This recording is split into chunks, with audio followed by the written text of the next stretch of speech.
All right, okay. When some loud braggart tries to put me down and says the school is great, I tell him right away, "Now what's the matter, buddy? Ain't you heard of my school? It's #1 in the state." So be true to your school. It's like, whatever you do, be true to your school. And let your colors fly. Be true to your school. Sound familiar? It's the Beach Boys' Be True to Your School. They might not be in the top 40 anymore, but they certainly had their impact on American culture.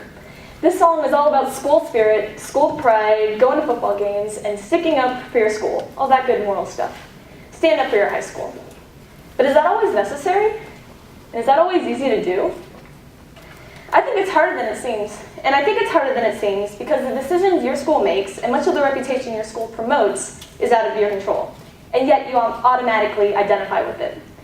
How big your school is, the requirement to go to that school is out of your control too, isn't it? And yet you have a few t-shirts in your closet that say, for example, the Wellington School. And yet you have a little card in your wallet with your photo on it and your name on it and your school's name right next to it. You identify with your school. And in this country, your education is part of your identification. And I mean, it's one of the first questions they ask you on Facebook. And it's a common icebreaker among meeting new people. You identify with your school. And not only that, but there's some specific stereotypes that you carry with your school. So sometimes it's hard to be true to your school. The only school I know, and the only school I've gone to, is this school, the Wellington School, an independent school founded in 1982 by a group of entrepreneurs.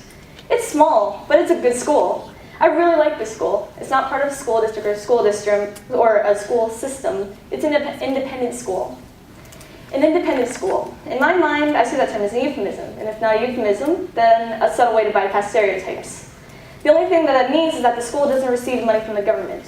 There's a tuition. The fact that it is a private or independent school, however, says more things about me and my family than are absolutely true.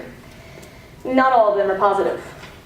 The biggest stereotype, as most people are aware, is that the people who go to these schools are rich. Rich in the negative sense. Snobby. Blissfully unaware of the world. Ignorant of issues that don't revolve around nice cars and fancy neighborhoods. Arrogant. And that one daunts me the most. I don't want to be seen as arrogant, and I tried really, really hard not to seem that way. But when I say I go to the school that I go to, however, that case is unintentionally vague. And the person might try to push the conversation a little further, like, "Oh, really? Which one?" Or, "Really? What's it called?" And with experience, I've learned to assume that my school is seen as one of the mainstream private schools. So instead, I pose a question in place of a question. Have you ever heard of Wellington? And here I'll get one of several responses back. 1, "Oh yeah, Wellington, I think I've heard of it." 2, "Is that the old girls one?" 3, "Never heard of it." Or 4, "Oh, you go to Wellington." Yeah. And that is when my reputation is lost. That is when I know that I've lost the opportunity to be anyone other than the private school girl. Some people even start asking me what my parents do, as if that will solidify their grand assumption. And has anybody else in this room been there? Has anybody else in this room been cornered like that? Even a little? One of the times I remember the most, and I still get a little bit angry about, was from when I was in middle school. I was in 7th grade and our school had gone skiing for the day. For anybody who's been in middle school here, it was Ski Friday. My dad came up from work after his work, my dad came up after school so that we could stay at the ski place a little bit longer. The middle school across the street from our school, Hastings, part of the Arlington School District, had a ski club that came after our school left. So it was probably 7:30 in the evening or so, and I got on a ski lift with a girl I had never met before. But she was about my age, and she was also snowboarding, and I was snowboarding, so we struck up a conversation. So we exchanged ties, and I asked her where she went to school, and she said Hastings. And thinking I was in the clear of being stereotyped, I said, "Oh, that's cool. I go to Wellington. It's right across the street from you guys." I was wrong. About being stereotyped. "You go to Wellington?" she said accusingly. "Isn't that where all the rich kids go?"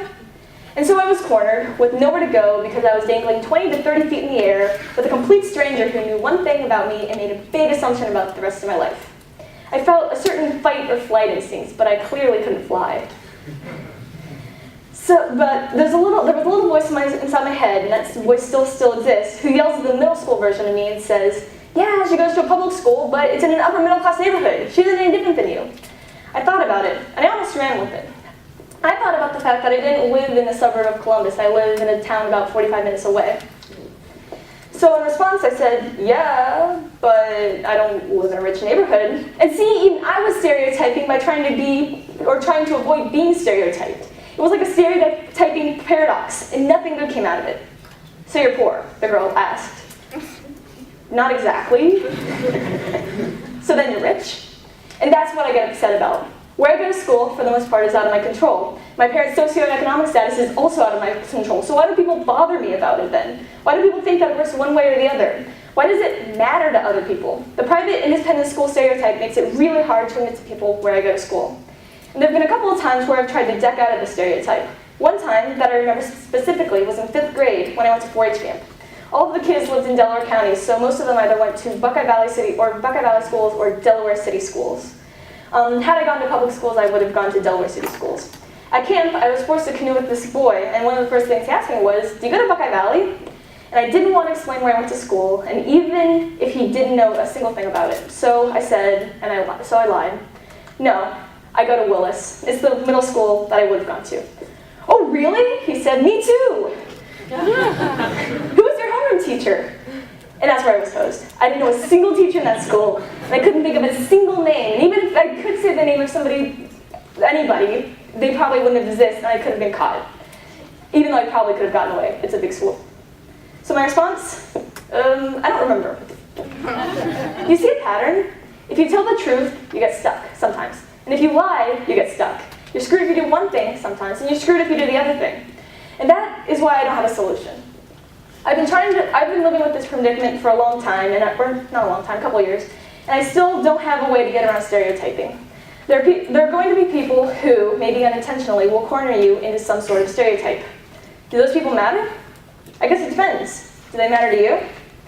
I'm a very emotionally driven person. The things people say that I don't like bother me, and things that I say and regret also bother me. So I can't just fall into the cop-out that, it doesn't matter what other people say. So sometimes it does matter. When posed with a question, I could lie about where I go to school, or I could just say, where I go to school and be honest, and it's a public school or private school in Columbus. The latter of the two, from my experience, works a lot better. Why? Because at the end of the day, I go to a school where I feel really confident, I have really good friends, I have really good teachers, and I like going there every single day. So sometimes I tell people where I go, and the response is, "Oh, you go to Wellington, I've heard it's a great school." And from what I've learned, it's better to be true to your school rather than lie to others, and more importantly, lie to yourself. Thank you.